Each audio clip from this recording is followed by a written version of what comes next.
Hello everybody. Welcome back to the channel. I hope everybody's doing well. We're going to start off today a few videos, but this video specifically is related to the country of India, some recent news. So let's go over to the article. We'll read it together and then we'll offer a few comments afterwards. So the title of the article is India Central Bank Seeks to Bar Financial Institutions from Exposure to Crypto Assets. All right. And then the quick take here is that India's central bank reasserted its call for a crypto policy leaning towards prohibition while seeking to bar banks and financial institutions from exposure to crypto assets and privately issued stablecoins, according to Reuters. So the article begins. India's central bank has reasserted its support for a crypto policy leaning towards prohibition, while tax officials have raised concerns about monitoring digital asset transactions and enforcing tax compliance, according to government documents reviewed by Reuters. The Reserve Bank of India said banks and financial institutions should be barred from holding, trading, or gaining exposure to crypto assets as part of a measure to keep cryptocurrencies outside the regulated financial system, Reuters reported on Wednesday. The Reserve Bank of India has also raised concerns over stablecoins, warning that privately issued stablecoins backed by foreign currencies could pose risks to domestic monetary sovereignty. The central bank said rupee-backed stablecoins could reduce government revenue from issuing fiat currency and create financial stability risks during periods of market stress. The documents also showed India's tax department identified instances of cryptocurrency holdings being misreported in income tax disclosures. The department found that fewer than a quarter of the 645,000 individuals who conducted crypto transactions in the financial year ending March 2023 reported them on their tax returns.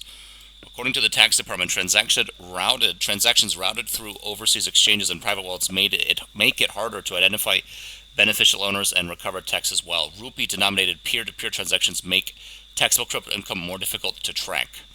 Despite the policy uncertainty, India remains one of the largest crypto markets by user base. The country had nearly 39 million crypto investors holding about $2.1 billion in digital assets at the end of May, per tax department estimates cited by Reuters. So that is the article, but two key points we could take from this. So the first big point is that the central bank is leaning towards prohibition, okay? It wants to bar the banks inside of India and other financial institutions from exposure to crypto assets, okay? And more specifically, private issued stablecoins. So the key point here is that the Reserve Bank of India raised concerns over stablecoins, warning that privately issued stablecoins backed by foreign currencies could pose risk to domestic monetary sovereignty.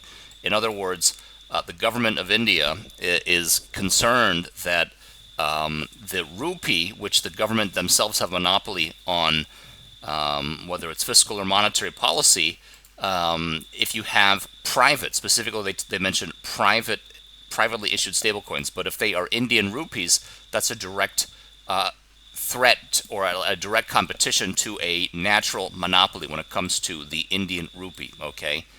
And then the other interesting piece of information we learned from this article is that less than 25% of the 645,000 individuals who conducted crypto transactions in financial year ending March of 2023 reported them on their tax returns. So the actual act of getting people who are tax residents to report their crypto transactions is quite low, or it seems to be a lot of people are not reporting it or not complying or whatever it may be, but that's a surprising number. And actually the final detail here is that of a country of 1.4 billion, only about 39 million of those people, of the citizens of India, would be holding on to crypto, which is actually surprisingly quite small. That's really just a fraction of a percent if you run the full numbers. But of those 39 million people, 2.1 billion in digital assets. So that's not a bad way to start. So that is our article for India. Hopefully you guys enjoyed it with our few comments. And as we always do, just wanted to remind people, everybody is welcome to join cryptodeposit.org. You can email us at info@cryptodeposit.org if you wanted to be onboarded personally. You can deposit cash, even Australia dollar, and many types of cash you can deposit And of course, you can get USDC, USDT. You can even deposit your USDC, USDT and get a yield for as little as 7 days up to 5 years. You can get a yield. And still more, once you've connected your wallet, you're welcome to use our partner website, Crypti, or of course, you can see here MetaMask or many other types of wallets. There are so many wallets to choose from. And then once you're connected, you'll see your holdings, you'll see your bills. You can get involved with the borrowing and lending protocol, which is ready. OTC, if you want to do a large OTC deal, that would be a request for a proposal. And then most at the final tabs here would be, of course, statements. If you have any statements, once you've connected your wallet, XMTP secure messaging, highly secure messaging, and then, of course, activity history, and then exchange and swap. So there's a lot to discover.